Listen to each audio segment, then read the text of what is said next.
Hi there. My talk today is dedicated to premenopausal and menopausal women, especially women who are too busy for self-care.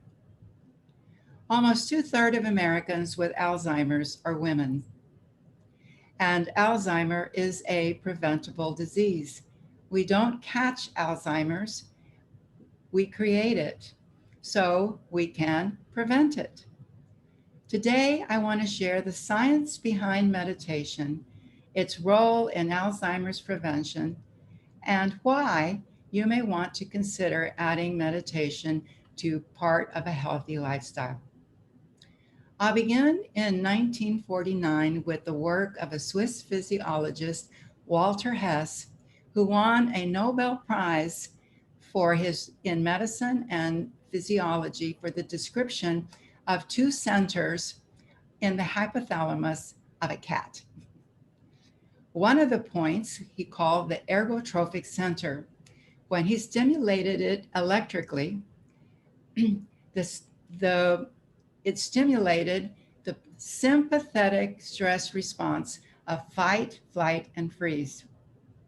There was a rise in blood pressure, increase in pulse, faster respiration, and an increase in oxygen consumption.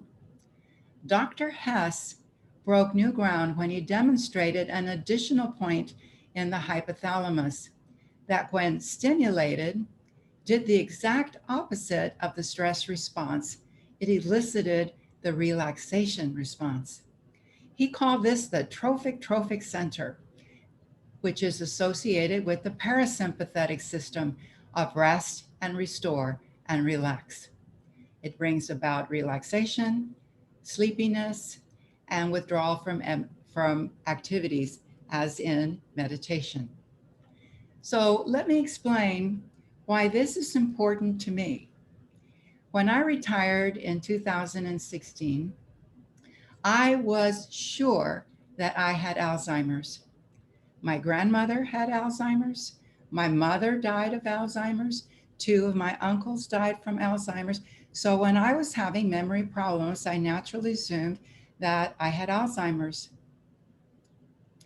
Well, upon retirement, I enrolled in the Functional Medicine Coaching Academy and began to learn about healthy lifestyle and how lifestyle can serve as medicine.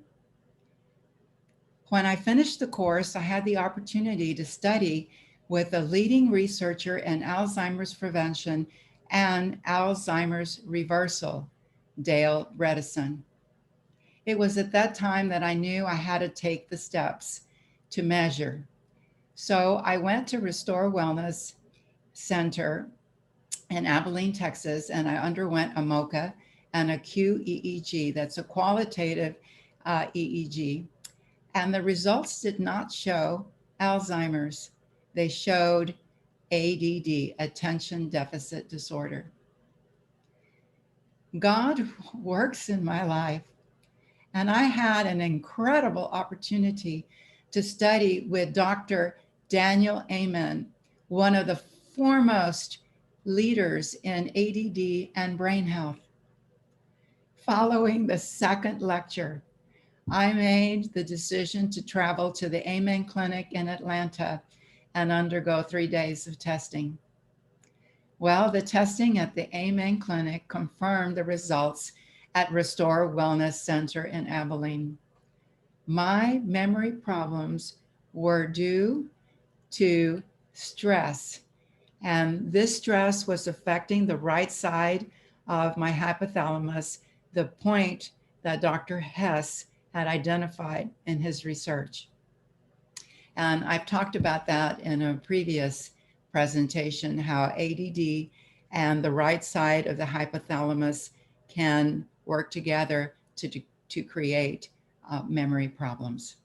So I did have memory problems. I just didn't have Alzheimer's.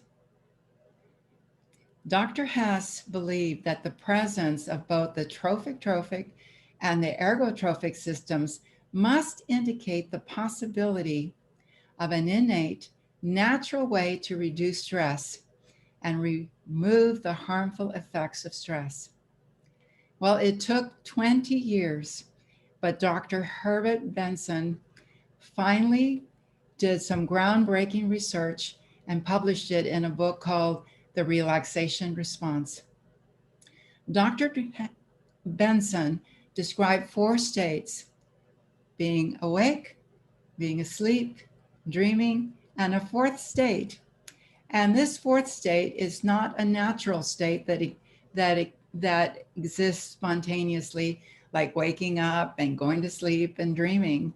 This state is something that we can bring about through four steps that he identified.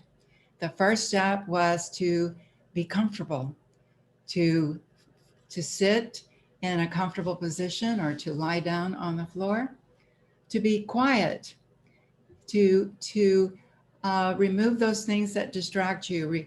No texting, no emails, no phones, to find a quiet spot and be there, to be present there.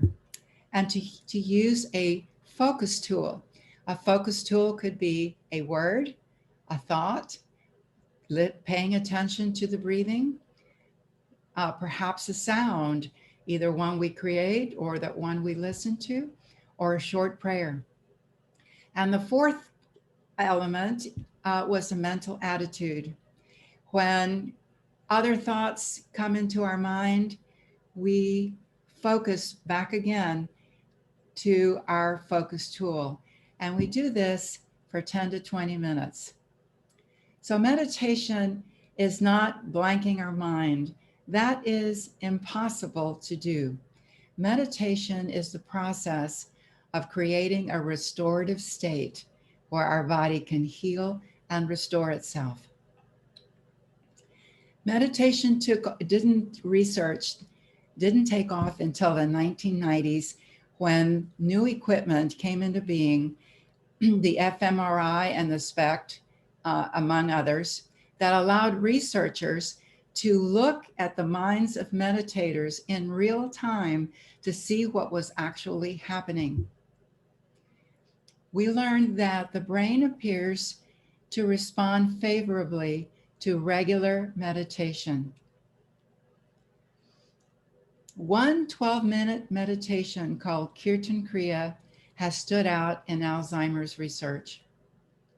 Kirtan Kriya has been successfully employed in studies with people with subjective cognitive incline. This is at the very, very beginning, where you think you might be losing some of your memory, and with mild cognitive impairment, when there's measurable changes. And as it has also been very, very helpful for stressed caregivers.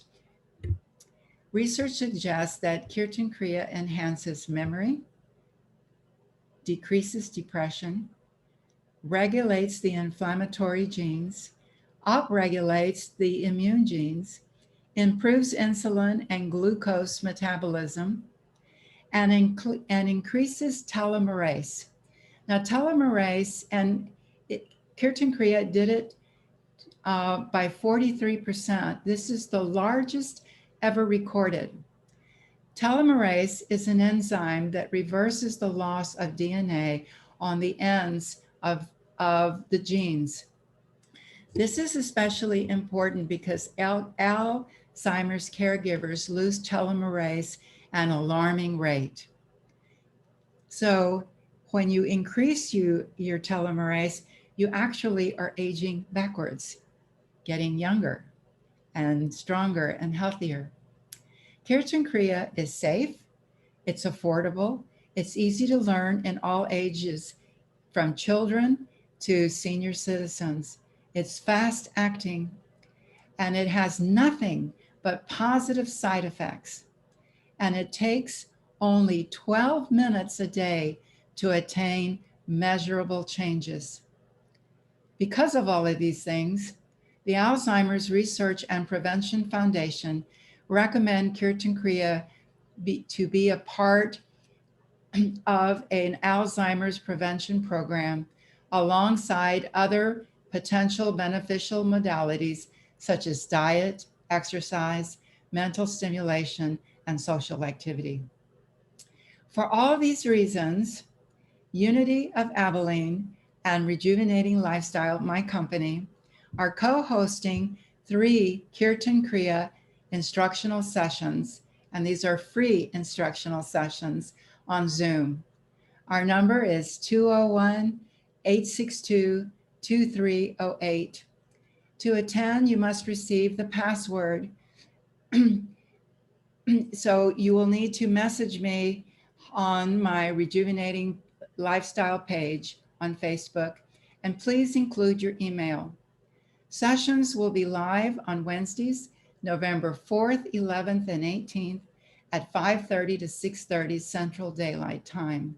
For those who cannot attend at 5:30 p.m., we will email you a video of the sessions. The sessions will be emailed to all participants to allow them to have practice tools.